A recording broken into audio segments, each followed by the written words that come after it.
which are dispersed all through the community as usual. I'd like to welcome everybody here today.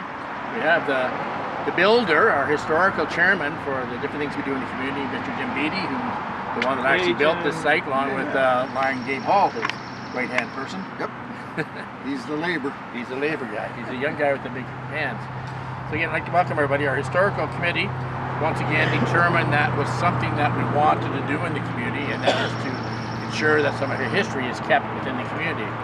So last year, if you remember, we took on the Henry Gaunt Cemetery in Ivanhoe, who was actually the first president of the Ivanhoe Cheese and founder of the Northwest Passage. So we came across this little site here through some of our excavations, and it's called the Perry Lake Mine, not to be confused with Perry Mines.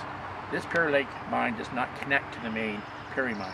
But there's other mines just like it very nearby, such as the Baileys, the Rogers. There's a couple of them that are here. But again, it's a site that we wanted to do. So some of the history on Perry Lake Mine, the vein was mined from surface cuts by Mr. Gillespie and Mr. Wellington in 1910. That's how far it goes back. And then Mr. Bowman in 1913, along with Mr. William and Stephen Wellington Cross in 1915. So the mine's been here quite a while. The main development of the property was in 1952, when Reliance Fluorspur Mining Syndicate Limited sank a new shaft 170 feet down at a point just west of the Belleville-Madoc Highway, which is this little highway here. Mining was carried on from 1952 to 1960 at a depth of 165 feet. Operations in 1960 were well under the way when the name of Huntington Fluorspur Mines took over again, so it changed hands a few times. Production of 3,780 tons of fluorspur ore recorded in 1952 and 1960. According to Mr. Simon, manager of the Huntington Fluorspur Mines Limited, the vein was largely mined out to a depth of 120, but some of the remains were even deeper at 165. The heavy flow of water and lower workings restricted any further mining. Ironic enough, when I indicated the other mines, they're very close by, such as the Rogers, Baileys, and all this fluorspur mine was actually used for as a substitute for silver, or it's always added to these other minerals. So it was very well known in the area that we had it, but not to be confused with the larger ones over towards the Roslyn area, bigger mines over there. I was very heavily involved at that time. As always, as I always mention to the mayor of Cinder Hastings, all our projects are not done by just Madoc limestone. We always have partners. So in this case here, we actually partnered with M&R, and so especially Cinder Hastings to get permission. We had various companies, such as the Wilson's Lumber donated all the lumber and the wood chips, and Madoc Home Hardware gave us a stain, so we could do it. So we keep our costs down, and we're able to do these just little projects all the time. So at this time, I see Gabe has come in. Come on up, Gabe. I think Gabe is Jim's right-hand person. Muscle. Do you want to jump over the corner there, Gabe? Yeah. You up beside Jim? Yeah. And we're going to carry on as well. We have another thought for next year's historical site, but we won't unveil that right now is what we're going to do, because we have to get permissions all the time for doing that. Hey, buddy. And so, Jim and Gabe, thank you once again for doing another historical site, and so we can keep the history going in the community. As well as, if you notice in your community history books this year for the 2017, a little hurried this morning. I got a sump pump issue.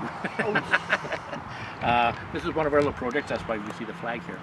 So at that time, if I could have Mayor Tom DeLine, just grab the corner, pull it down. And so you have, as indicated, the map here. This is the old highway that you see right here. And this is actually where we're standing right here. These are some of the veins that are running down there. This is the actual shaft that was on this spot going forward for the mining of it. And the information I just read out was on here. So this is one of our centennials for the community, not only just for the limestone, but for the Cinder Hastings. We're very proud to be able to put this in front. And now, during the course on July the 1st, when we do have our bus tours, this will be one of the stops as you go from O'Hara Mill down to Ivanhoe. We'll be stopping here to see this, as well as the Henry Gaunt Cemetery. He's great. So thank you for coming out today, and thank you for the... I forgot to mention Peter. Oh, and sorry, Peter's Impressions and Promotions with the signage. Did the signage. Mayor Dine? Yeah, thank you, Tom. I should mention to you about 2 or 3 years ago, a huge city bus went through, purposely walked in here and looked. Not a local bus at all, Right. but we were walking at the same time and thought, wow, somebody else has it on their tour schedule. Well, funny enough, it is on a lot of different sites. If you go look Is up it? Paralytic Mines, I actually talked to a couple of gentlemen from Peterborough back in 2009. They were actually on site here. There's some pictures of that as well. I'd like to just take a quick moment and on behalf of Eric and myself representing council and Avery, our new Canada 150 assistant for the summer, sponsored by the Government of Canada, I guess, wage-wise. So you'll see him around if you wonder who the young lad is. Yesterday I seen him without a hat. This morning I didn't recognize him. Some of those things. But on behalf of the municipality and Eric and I, Tom, I'd like to thank the Kiwanis. I'm as bad as you. That's right. The Lions Club, of course, Jim and Gabe and everybody that was involved in it, for keeping the history and keeping us aware of what is in the area. I do know as a kid, I remember the old Rogers mine across the road here.